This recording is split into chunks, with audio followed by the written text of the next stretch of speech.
Good afternoon, Dr. Naik. My name is Izzy Westbury. I'm the secretary here at the Oxford Union. I have a very short question to ask. You talk about the hijab being something that's there to protect a woman. Surely it's extremely patronising and degrading to prevent a woman from making that decision for herself. How can you answer that? What's the question, sister? Can you repeat the question? I said, in your speech, you talk about the hijab being something that's there to protect a woman. But how is it not extremely patronising and degrading in not allowing the woman to make that decision herself? Sister posed a very good question, that when I say that hijab is required for a woman, isn't it not degrading for the woman to patronize it? Isn't it degrading? If you read the Quran and Islam has prescribed hijab. That means the woman should be covered.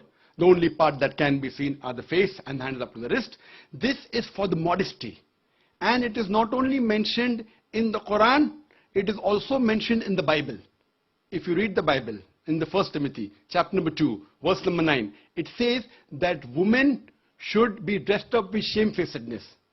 They should be dressed up with sobriety and should not wear braided hair or of gold or pearls.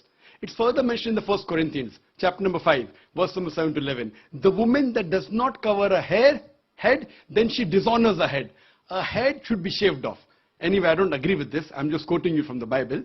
Same way, if you go to the Vedas, it says that the woman should cover the head. So all the religious scriptures, they talk about the woman covering their. It is for modesty. It is not to degrade the woman.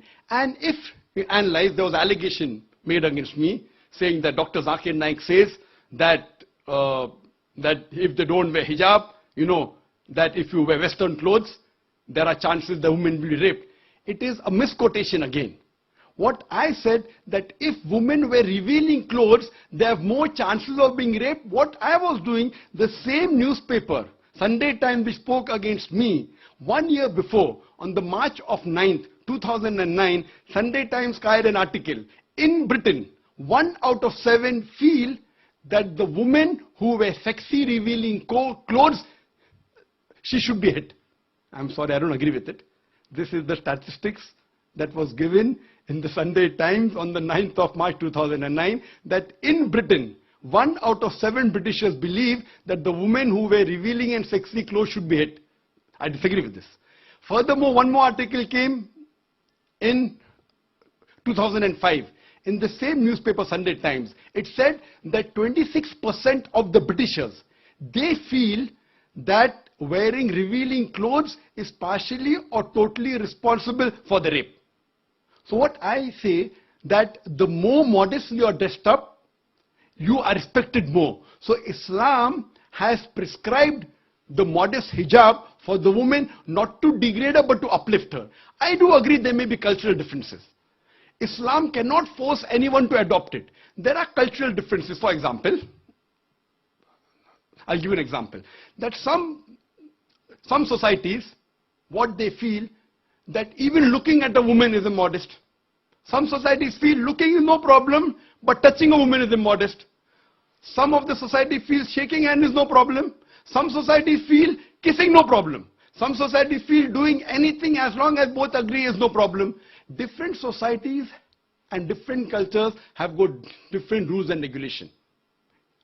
When I went to America, while I was giving a talk, one of the Americans told me, "You Eastern women, you're immodest." I was shocked. So I said, "Why do you call the Eastern women immodest?" He told me, "You Eastern women, you expose your belly."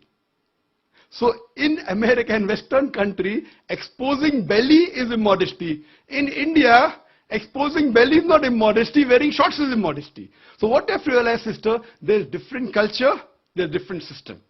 Islam cannot force anyone to adopt. It's clearly mentioned in the Quran in Surah Baqarah, chapter number 2, verse number 256, La ikraha fid din. There is no compulsion in religion. But if some women want to adopt the hijab because they feel modest and they feel respected, I feel no other woman should disagree. And when I've been to UK, I've seen hundreds and thousands of women who do cover their hair and who feel that they are uplifted because of this modesty. Hope that answers the question.